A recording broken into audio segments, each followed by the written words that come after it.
বিমান ভাড়া বেড়ে যাওয়ায় রাজশাহী অঞ্চল থেকে কমছে আম রপ্তানি। সবচেয়ে বেশি কমছে নওগাঁ থেকে। বিমান ভাড়া কমাতে সরকারি উদ্যোগ নেয়ার দাবি জানিয়েছেন স্থানীয় রপ্তানিকারকরা।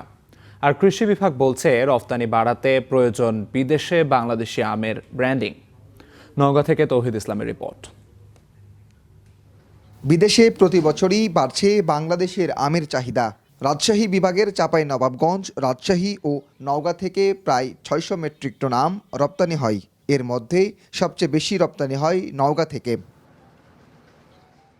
তবে রপ্তানিকারকরা বলছেন, বিদেশে চাহিদা থাকলেও বিমান ভাড়া বেড়ে যাওয়ায় রপ্তানি বাড়ানো যাচ্ছে না। আমি সৌদি আরব যে আমটা পাঠাই, মনে করেন যে 200 টাকা কেজি, ওরা পাঠাবে 150 টাকা কেজি, তা আমাদের কাছ থেকে নেবে? শুধু সুমিষ্টির কারণে, আমের কোয়ালিটির কারণে নিচ্ছে। ইউরোপে এবং লন্ডনে যে আমগুলো যায় সেগুলো সেন্ট্রাল প্যাক হাউসে নিয়ে যেতে হয়। এখান থেকে একটাই মাত্র প্যাক হাউস, সেখান থেকে আপনি চাইলেও কিন্তু 50,000 টন আম দিতে পারবেন না, সেজন্য 10,000 টনের বেশি ক্যাপাসিটি নাই। যদি আমরা লক্ষ্যমাত্রা ধরি 1 লাখ টন আগামী 5 বছরে, তাহলে এরকম আরও হয়তো 10টা সেন্ট্রাল প্যাক হাউস লাগবে আমাদের। কৃষি বিভাগের তথ্য অনুযায়ী চলতি মৌসুমে এখন পর্যন্ত চাঁপাইনবাবগঞ্জ থেকে 40, রাজশাহী থেকে 9 এবং নওগাঁ থেকে 117 মেট্রিক টন আম রপ্তানি হয়েছে। গত বছরের একই সময়ে মোট আম রপ্তানি হয়েছিল 437 মেট্রিক টন, যা আগের তুলনায় প্রায় 170 মেট্রিক টন কম। রপ্তানির যোগ্য যে আমগুলো, সেই আমগুলো এখন কিন্তু বাজারে আসছে।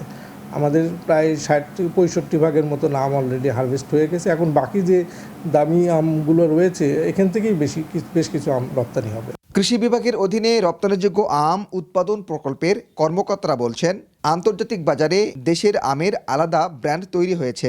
আমরা এখন চাচ্ছি যে সুপার শপগুলোতে আমগুলো দিতে, যাতে ফরেন কনজিউমাররাও আমাদের আম খেতে পারে আর কি। সেই দিকটা নিয়ে আমরা কাজ করছি। এখানে কিছু ব্যারিয়ার আছে, যেমন বিমান ভাড়াটা একটু বেশি, বিমান স্পেস পাওয়া যায় না। সরকার এগুলো কমিয়ে আনার জন্য কাজ করছে। সংশ্লিষ্ট সরকারি সহযোগিতায় পরিবহন ব্যয় কমানো গেলে আন্তর্জাতিক বাজারে বাংলাদেশের আমের রপ্তানি আরও বাড়বে। তৌহিদ ইসলাম, স্টার নিউজ, নওগাঁ।